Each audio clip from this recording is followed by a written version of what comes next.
بسم اللہ الرحمن الرحیم۔ فصل فی المطلق والمقید۔ یہ فصل ہے مطلق اور مقید کے بیان میں۔ یہ وصول الشاشی کا صفحہ نمبر 97 ہے اور کتاب کی یعنی کتاب اللہ سے متعلق جو بحث ہے اس کی دوسری فصل ہے۔ پہلی فصل میں آپ نے خاص اور عام کے بارے میں پڑھا اور اس دوسری فصل میں آپ مطلق اور مقید کے بارے میں پڑھیں گے۔ مطلق کہتے ہیں اس اسم کو جو مسمی کو بیان کرے اور اس کے ساتھ کوئی قید ملحوظ نہ ہو، صفات کا لحاظ نہ کیا گیا ہو۔ اس لیے مطلق کا اطلاق اس مفہوم پر بھی ہوتا ہے جو صفت سے مجرد ہو اور اس مفہوم پر بھی ہوتا ہے جو صفت سے مزین ہو۔ تو اس طرح سے مطلق کا اطلاق مسمی پر ہوتا ہے۔ مطلق یہ مسمی کو بیان کرتا ہے، اس کے ساتھ کسی قید اور کسی صفت کا لحاظ نہیں ہوتا ہے۔ اور مقید وہ کلمہ ہوتا ہے جو ذات پر دلالت کرتا ہے صفت کے ساتھ، قید کے ساتھ۔ اس لیے مقید کا اطلاق اس مفہوم پر نہیں ہوتا ہے جو صفت سے مجرد ہو، قید سے مجرد ہو۔ آسان لفظوں میں یہ کہہ سکتے ہیں کہ مطلق وہ کلمہ ہے جو صفت اور قید سے مجرد ہو، اور مقید وہ کلمہ ہے جو کسی قید اور صفت سے مقید ہو، متصف ہو۔ یہ کتاب کی قسموں میں سے گویا یہ دوسری تقسیم ہوئی۔ فرماتے ہیں ذهب اصحابنا الى ان المطلق من کتاب اللہ تعالی اذا امکن العمل باطلاقه فالزیادة علیہ بخبر الواحد والقیاس لا يجوز۔ ہمارے اصحاب کا مذہب یہ ہے، یعنی ہمارے اصحاب حنفیہ کا مذہب یہ ہے کہ کتاب اللہ کے مطلق پر، کتاب اللہ کے مطلق کے اطلاق پر عمل کرنا جب تک ممکن ہوگا تو اس پر خبر واحد اور قیاس کے ذریعہ زیادتی کرنا، اضافہ کرنا جائز نہیں ہوگا۔ اس میں امام شافعی رحمۃ اللہ تعالی علیہ کا اختلاف ہے۔ امام شافعی رحمۃ اللہ تعالی علیہ کے یہاں یہ اضافہ کیا جا سکتا ہے کتاب کے ذریعہ یا سنت کے ذریعہ، اور جو اضافہ ہوگا خواہ وہ کتاب کے ذریعہ ہو، خبریں جو اضافہ ہوگا خواہ وہ خبر واحد کے ذریعہ ہو یا قیاس کے ذریعہ ہو، اسے کتاب کے مطلق کا بیان قرار دیا جائے گا۔ اس لیے کہ مطلق جو ہوتا ہے وہ تقیید اور بیان کا احتمال رکھتا ہے۔ ہماری جانب سے ان کا جواب یہ دیا جاتا ہے، حناف اس کا جواب یہ دیتے ہیں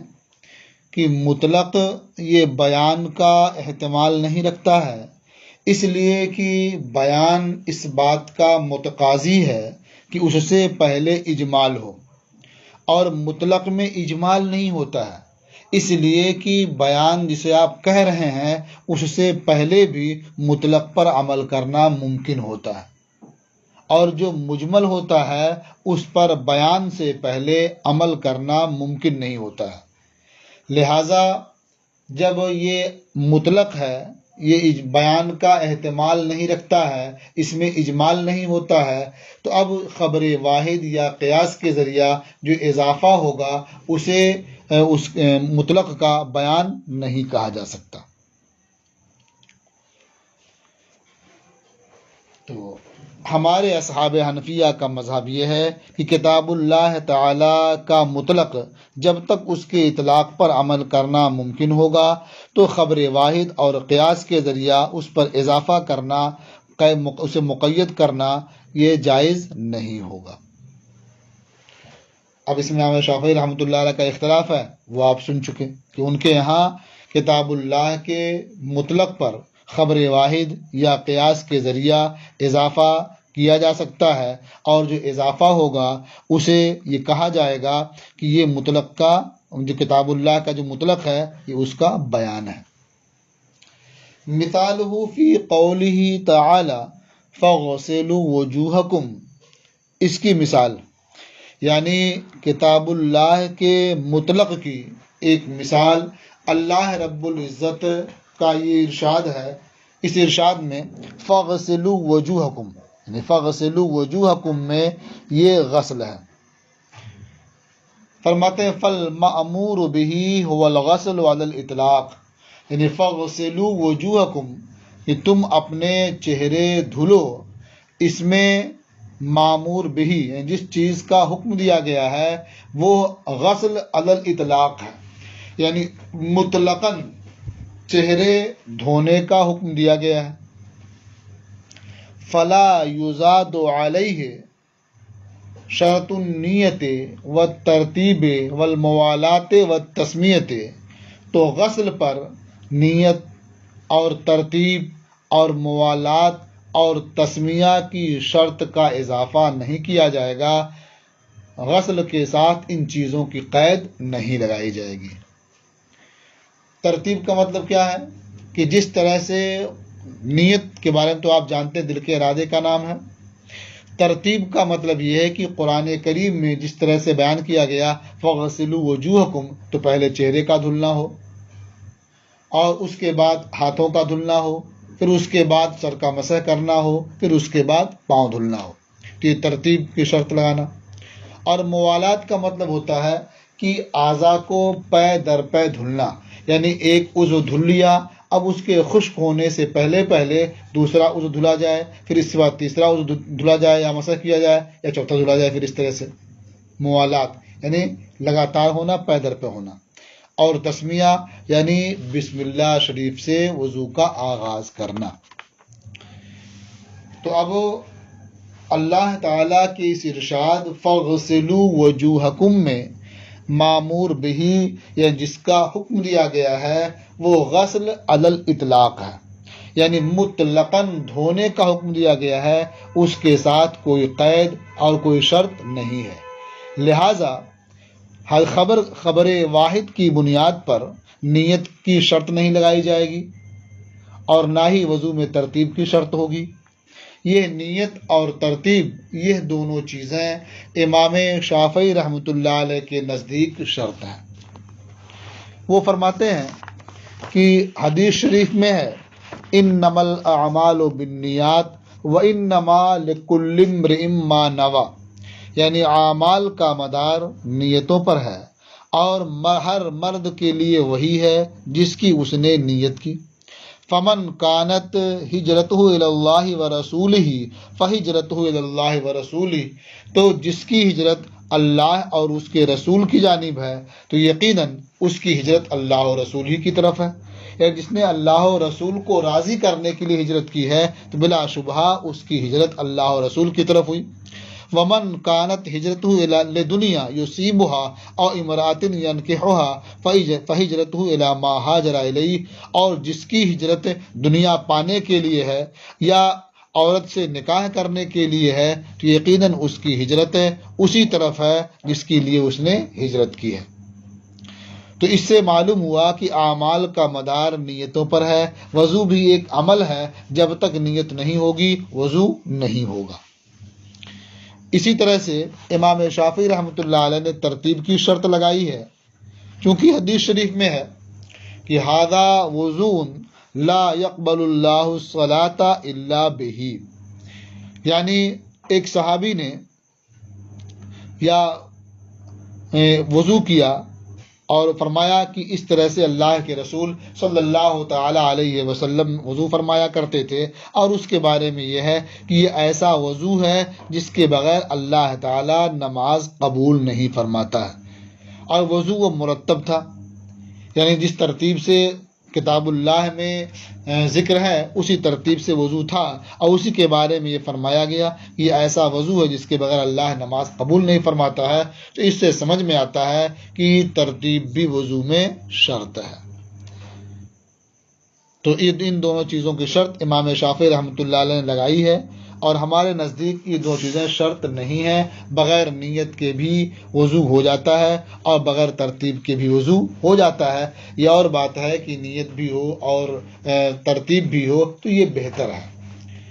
نیت ہوگی وضو کرنے کی تو اسے اجر و ثواب ملے گا، اور نیت نہیں ہے ویسے ہی وضو کر لیا تو اس کا وضو ہو جائے گا، یعنی نماز ادا کرنے کے لیے جو طہارت شرط ہے وہ چیز پالی جائے گی۔ یہ اور بات ہے کہ وضو کرنے پر جو مستقل اجر و ثواب ہے وہ نیت نہ ہونے کی وجہ سے نہیں ملے گا۔ اور امام مالک رحمۃ اللہ تعالی علیہ نے موالات کی شرط لگائی ہے۔ موالات کی شرط لگائی، اس کی دلیل یہ، یعنی اس کی دلیل یہ ہے کہ ایک شخص نے نماز ادا کی اور اس کے پاؤں میں تھوڑی چمک تھی، یعنی اس کا پاؤں بھیگا نہیں تھا، خشک تھا، اس لیے الگ معلوم ہو رہا تھا وہ۔ جب وہ نماز سے فارغ ہوا تو نبی کریم صلی اللہ تعالی علیہ وسلم نے اسے حکم دیا کہ تم دوبارہ وضو کرو اور دوبارہ نماز پڑھو۔ تو ظاہر بات ہے کہ اگر موالات ضروری نہ ہوتی تو حضور اسے فرماتے کہ اتنا حصہ باقی رہ گیا ہے، جا کر کے اسے دھل لو، لیکن حضور نے وضو کے اعادے کا حکم دیا، جو اس بات کو واضح کرتا ہے کہ وضو میں موالات ضروری ہے، پے در پے ہونا ضروری ہے۔ اور بعض فقہا نے تسمیہ کی بھی شرط لگائی ہے۔ ان کی دلیل یہ ہے کہ حدیث شریف میں ہے لا وضو لمن لم یذکر اسم اللہ علیہ، یعنی اس شخص کا وضو نہیں ہے جس نے وضو کرنے میں اللہ تعالیٰ کا نام نہیں لیا، بسم اللہ نہیں پڑھی۔ تو یہ چیزیں ہیں کہ فقہا نے خبر کے ذریعہ ان کا اضافہ کیا ہے، لیکن جو احناف کے نزدیک ضابطہ ہے کہ کتاب اللہ کے مطلق پر جب تک عمل کرنا ممکن ہے تو خبر واحد اور قیاس کے ذریعہ اس پر اضافہ نہیں ہوگا، تو اس آیت میں معمور بہی و غسل مطلقاً ہے اور اس پر عمل ہو سکتا ہے، اس لیے نیت، ترتیب، موالات اور تسمیہ وغیرہ کی شرط نہیں لگائی جائے گی خبر کے ذریعہ۔ ہاں، خبر میں یہ چیزیں وارد ہیں، اس لیے اس پر عمل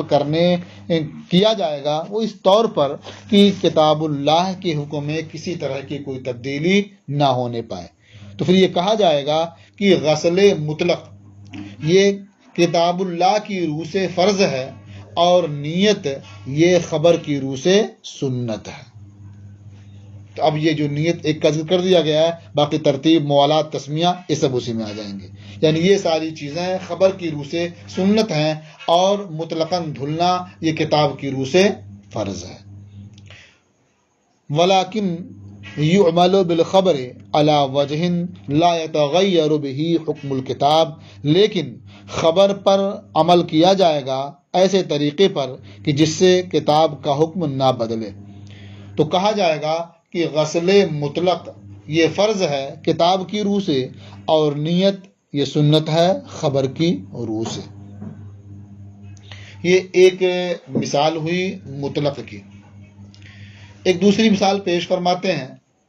وَكَذَلِكَ قُلْنَا فِي قَوْلِهِ تَعَالَى الزَّانِيَةُ وَالزَّانِي فَاجْلِدُوا كُلَّ وَاحِدٍ مِّنْهُمَا مِئَةَ جَلْدَةٍ۔ اللہ تعالیٰ نے فرمایا کہ زانیہ اور زانی ان میں سے ہر ایک کو 100 کوڑے مارو۔ تو اللہ تعالیٰ کے اس ارشاد میں جلد 100 یعنی 100 کوڑا مارنے کو زنا کی حد قرار دیا گیا۔ 100 کوڑا مارنا یہ زنا کی حد ہے، اور ایک حدیث میں ہے کہ البکرو بالبکر جلد و مئتن و تغریب و عامن، یعنی جب غیر شادی شدہ سے زنا کے مرتکب ہوں تو 100 کوڑا مارنا ہے اور 1 سال شہر بدر کرنا ہے۔ تو اس سے یہ معلوم ہوتا ہے کہ زنا کی حد صرف کوڑا مارنا نہیں ہے، بلکہ اس کے ساتھ ساتھ 1 سال شہر بدر کرنا بھی ہے۔ اور کتاب سے یہ معلوم ہوتا ہے کہ صرف کوڑا مارنا ہی یہ زنا کی حد ہے۔ تو اب اگر تغریب عام کا اضافہ کر دیا جائے تو جو کتاب کا حکم ہے وہ بدل جائے گا، اس لیے یہاں تغریب عام کا اضافہ نہیں کیا جائے گا، لیکن چونکہ حدیث میں وارد ہے اس لیے اس پر اس انداز سے عمل کیا جائے گا کہ کتاب کے حکم میں کوئی تبدیلی نہ ہونے پائے۔ تو یہ کہا جائے گا کہ یہ کوڑا مارنا حد شرعی ہے کتاب کی روح سے، یعنی شرع نے جو حد مقرر کی ہے وہ کوڑا مارنا ہی ہے۔ رہ گیا مسئلہ 1 سال کے لیے شہر بدر کرنے کا، آبادی سے نکال کر کے باہر کر دینے کا، تو یہ مشروع ہے، یعنی یہ جائز ہے اور امام اور حاکم کے سپرد ہے سیاستاً۔ یعنی اگر وہ یہ سمجھیں کہ شہر بدر کرنا ضروری ہے تو وہ شہر بدر کر سکتے ہیں، خبر کی روح سے انہیں اس کی اجازت ہے۔ تو عمل دونوں پر ہوا، کتاب پر بھی اور خبر پر بھی، لیکن دونوں کی جہتیں الگ الگ ہیں۔ حد جو ہے شرعاً وہ 100 کوڑا مارنا ہے، اور شہر بدر کرنا یہ خبر کی روح سے سیاستاً مشروع ہے، جائز ہے۔ حاکم اور امام جو ہوں وہ اگر اس کی ضرورت محسوس کریں تو یہ بھی کر سکتے ہیں۔ اب یہاں ایک مسئلہ یہ ہے کہ الزانیۃ والزانی میں مراد لیا گیا کہ جو شادی شدہ ہیں، جو غیر شادی شدہ ہیں، اس لیے کہ جو شادی شدہ ہیں ان کے تعلق سے ایک دوسری آیت ہے جس کی تلاوت منسوخ ہو چکی ہے لیکن حکم باقی ہے۔ وہ آیت ہے الشیخ والشیخۃ اذا زنیا فرجموہما نکالا من اللہ، یعنی بوڑھا مرد اور بوڑھی عورت جب یہ دونوں زنا کا ارتکاب کریں تو انہیں پتھر سنگسار کرو، یہ اللہ کی جانب سے سزا ہے۔ تو اس میں جو شادی شدہ ہیں یہ ان کی سزا بیان کی گئی، اور یہاں الزانیۃ والزانی میں جو غیر شادی شدہ ہیں یہ ان کی سزا بیان کی جا رہی ہے۔ اب یہاں یہ حکمت بھی ہے کہ الزانیۃ والزانی میں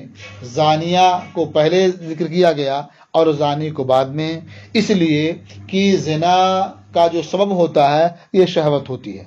اور شہوت مردوں کی بنسبت عورتوں میں زیادہ ہوتی ہے، اس لیے الزانیہ کو مقدم رکھا۔ اور السارق والسارقۃ والے مسئلے میں چور کا ذکر پہلے ہوا، اس لیے کہ چوری کا جو سبب ہوتا ہے وہ جرأت اور ہمت ہے۔ جرأت اور ہمت نہ ہو تو آدمی چوری نہیں کر سکتا ہے، اور ظاہر ہے کہ جرأت و ہمت اور بہادری یہ مرد میں زیادہ ہوتی ہے عورت کی بنسبت، اس لیے وہاں سارق کو مقدم کیا گیا۔ دیکھیں وَكَذَلِكَ قُلْنَا فِي قَوْلِهِ تَعَالَى، اور یوں ہی ہم نے اللہ تعالیٰ کے ارشاد الزانیۃ والزانی فَاجْلِدُوا كُلَّ وَاحِدٍ مِّنْهُمَا 100 جلدہ میں کہا ان الکتاب جعل جلد المئت حدا للزنا فلا يزاد عليه التغریب حدا لقوله علیہ السلام البکر بالبکر جلد مئت و تغریب عام، کہ کتاب نے 100 کوڑا مارنے کو زنا کی حد قرار دیا ہے، تو اب اس پر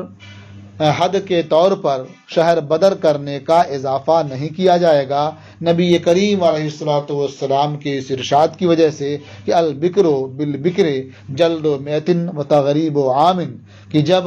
غیر شادی شدہ مرد غیر شادی شدہ عورت سے زنا کرے تو 100 کوڑا مارنا زنا کی سزا ہے، اور 1 سال کے لیے شہر سے باہر کر دینا، شہر بدر کر دینا۔ تو اضافہ نہیں کرے گا، بل یعمل بالخبر علی وجہ لا یتغیر به حکم الکتاب، بلکہ خبر پر عمل کیا جائے گا ایسے طریقے پر کہ جس سے کتاب کے حکم میں کوئی تبدیلی نہ ہونے پائے۔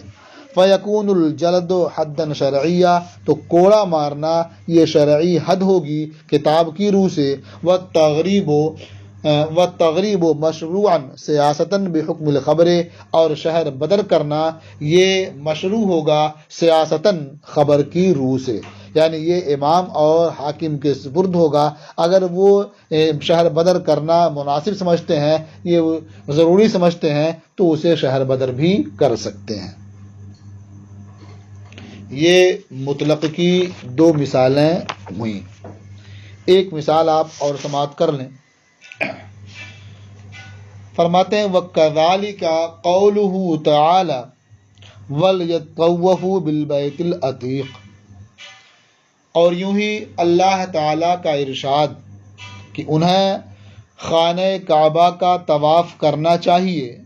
یہ مطلق ہے طواف بیت کے مسمى میں،